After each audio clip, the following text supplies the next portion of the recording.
representatives of the FBI, U.S. Marshal Service, ATF. As I said earlier today, this has been a collaborative response. We are still looking for Michael Alexander Brown. I understand that there has been a plea from a local attorney who may be representing him and the family to turn himself in. We would underscore that. We want to see this into a peaceful resolution. Mr. Brown is wanted on homicide charges out of Franklin County. There are federal papers also on him, and the search for him in reference to this morning's incident is continuing. I will take an opportunity now to just advise folks to remain vigilant in this immediate Grandin Road area and across the Roanoke Valley. Mr. Brown has not been located. We do believe that he is on foot. He may be seeking opportunities to find other modes of transportation out of the area. So folks need to understand this is not the day to leave your vehicle running on a convenience store lot or to be offering strangers rides if you don't know them. I would caution people that if they receive knocks on the door and they do not know the individual on the other side, take the appropriate action and make sure that you know who those people are who are coming to your homes. I do not believe that the general population is in any dire trouble at this time, but let's understand we have an individual who is wanted both locally and federally for crimes against another person.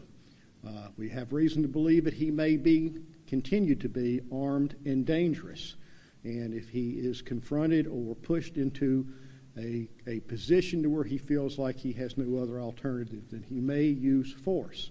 So folks need to understand that particular circumstance as this moves forward. It is a very dynamic situation because at this particular point in time, we do not know where Mr. Brown may be. So he could be out of the immediate city area and in an adjoining jurisdiction at this time.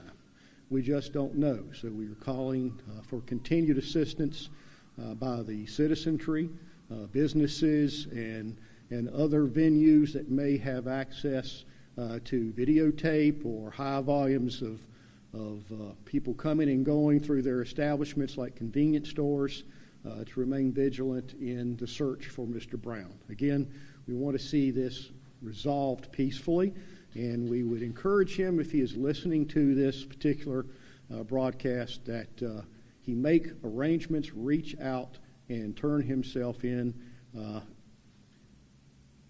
If he chooses, we will meet him somewhere. We have the capacity to honor those requests.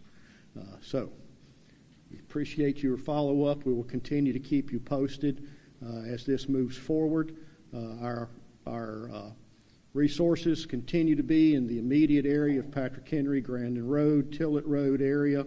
We will keep Roanoke PD resources available in the community until we feel that there's no other pending threat in our jurisdiction. Any questions, folks?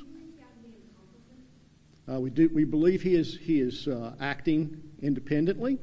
We have been in contact with family members, and right now they are encouraging him to do the same thing, and that is to turn himself in. Are there any specific active searches in the building? We continue to search for Mr. Brown, and those resources may be flying over us right now. State police are assisting us with an aerial spot and any backup from the air that we may need. We do have resources on the ground checking the immediate area. As you know, the terrain around Grandin Road and Patrick Henry is mixed. It has some wooded area, so we're checking out any particular spots of interest that we may know of there. Chief, there have been searches for murder suspects in the past, but they've not shut the whole city down. Why is this one different? Why such a large police presence in search? Well, when you look at historically what Mr. Brown has had at his disposal and what we know, he has taken flight. He has been mobile. We have information that he has military training. He has weapons perhaps at his disposal. And so with all those things combined and with his military training, he pushes the threshold a little bit higher of a concern.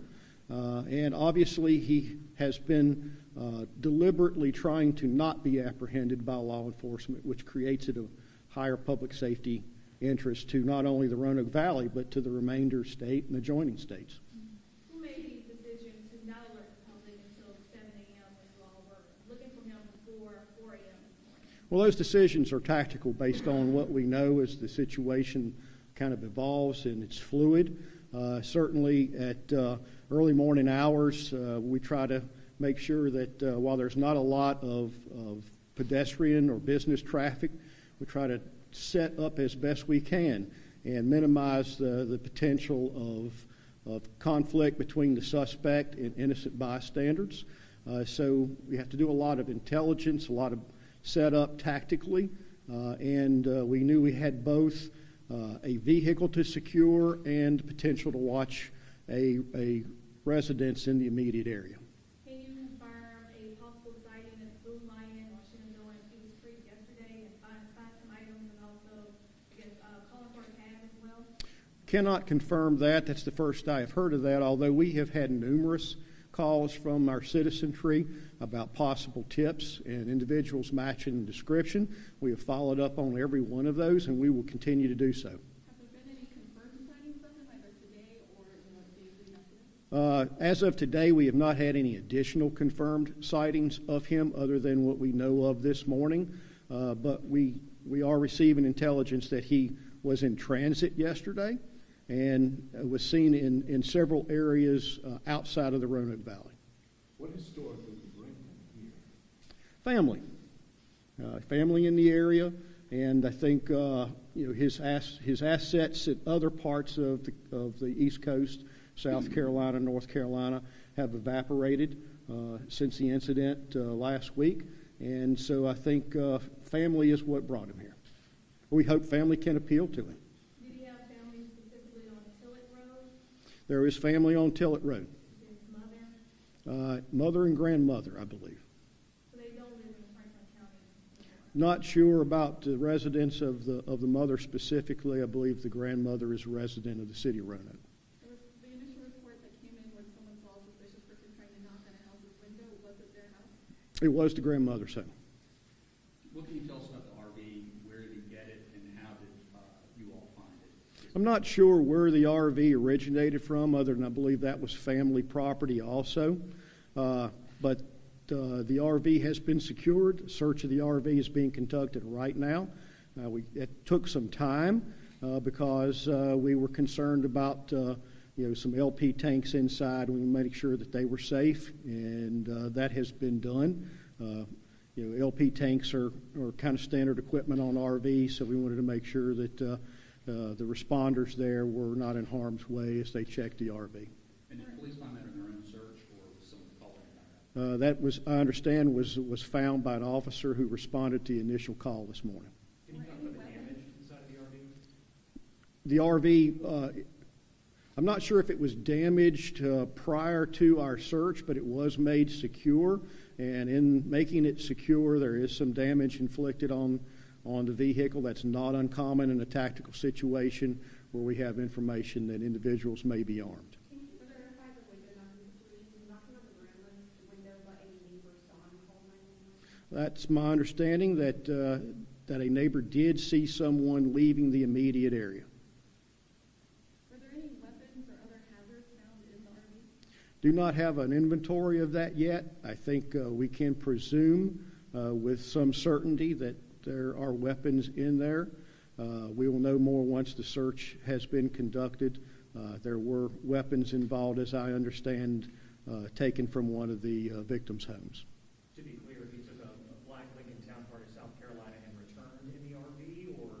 Not certain about the particulars on how his mode of travel originated. The black Lincoln Town Car was a possible vehicle originally. I think it was utilized for a short period of time, and he transitioned to the RV at some point. Do you know what his connection was to South Carolina, or why he would have gone to that area? Well, we can speculate that he has associates, military friends, perhaps, in that immediate area. from his time in the Marine Corps.